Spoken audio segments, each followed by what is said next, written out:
How is it that like a smart person can't come and just take over everything? It reminds me of that your Latin saying. What is this?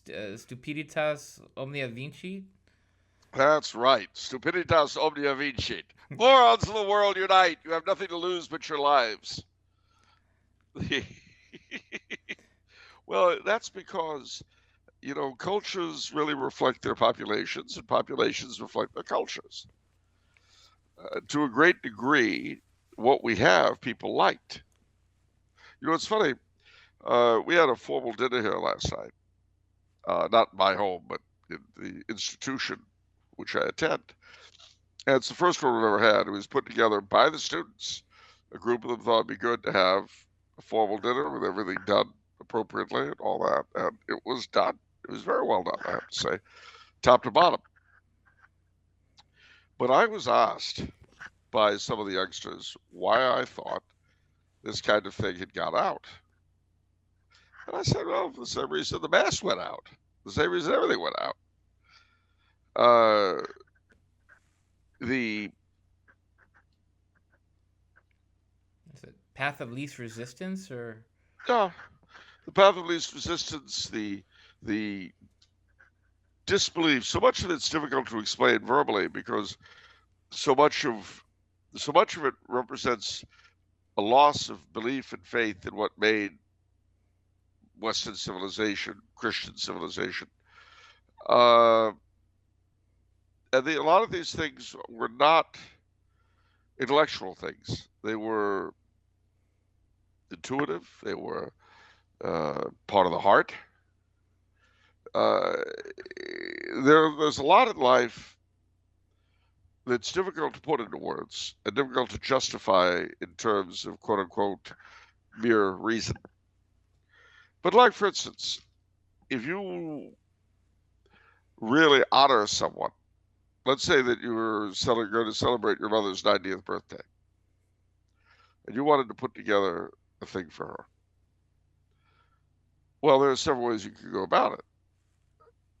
My gosh, it's my mother's 90th. This is an occasion.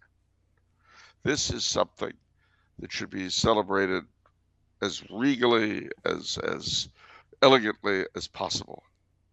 9 decades, mother's seen. And that would bring up a host of its own self. Would bring up a host of efforts on your part. But then there's the old broad's 90. I don't know. We'll take her out to Petrillo's, get her a pizza. She should be glad. I wouldn't generally take her out to Petrillo's. You see, is the difference. Uh, the Mind you, this is only one aspect of the whole thing, but the loss of faith in transubstantiation was a huge factor in the loss of, if you will, formality in the Mass. So similarly, the loss of belief in the importance of everyday life led to a great deal of loss of elegance and formality in that pursuit of that everyday life.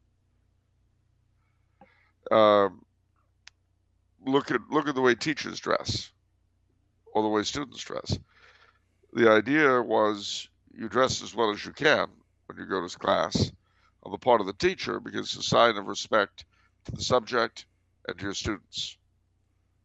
The side of the students, it's a sign of respect to the teacher and to the subject. Like standing when the teacher enters the room, or when the judge enters the courtroom, or when the priest comes in with the altar boys and so on. You stand as a sign of respect. Bit by bit, piece by piece, as the very concept of one thing being more important than another was lost, as the concept of hierarchy was lost, formality and as a result elegance went with it. Wow, that's really profound. Well, it's true, and mind you, a lot of things are bound up with that: the loss of fatherhood, the loss of motherhood, the loss of respect in general. You know, I recently saw once again and posted again an image that is very much floating around in my head when I think of everything from the Church's social teaching to the Middle Ages, and that is the image of three people: a priest, a knight, and a peasant. And usually the inscription would be, under the priest, I pray for all. Under the knight, I defend all. Under the peasant, I feed all. Now, what does that mean? It means that each of these three, who were the basic elements of medieval society, had an essential role to play in the lives of the other two. And that means that each was worthy of a particular and given respect. You look at the games and so forth of the peasants of the Middle Ages, everything from the maypole to the Yule log and all this kind of thing. That was part of the respect that the lords and the clerics owed to the peasantry, encouraging them and helping them and enjoying themselves and amusing themselves, because they led very hard lives. And on those hard lives, the whole fabric of society rested. But similarly, the knights, the noble class, the military class, they too were worthy of respect because they kept the whole thing together, kept it defended, kept it administered, kept it in order. And similarly, the clerical class was worthy of respect because they worked the machinery, shall we say, that made it possible for the other two to save their souls, which, after all, at the end of the day, everyone admitted was the ultimate goal for everybody, for all three estates. Well, and again, I hate to jump around mentally, but the result of all of that was the plethora of ceremony with which life was surrounded, from dinner to graduations to weddings, everything we've inherited, everything in the old etiquette book. Again, the discussion came up last night. Where are the major refuges of formal life now? Well, in several places, more or less.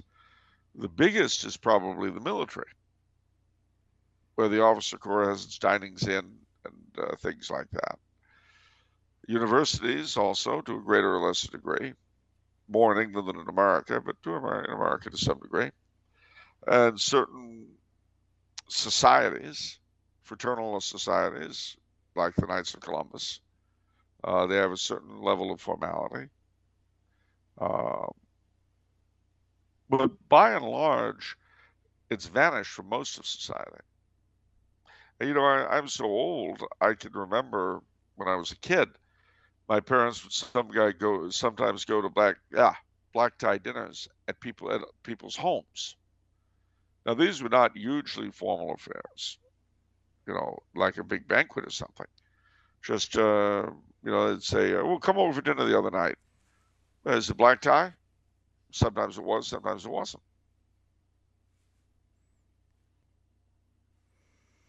So, anyhow, I don't know where I was going with all of that, but we've gone there and we've arrived.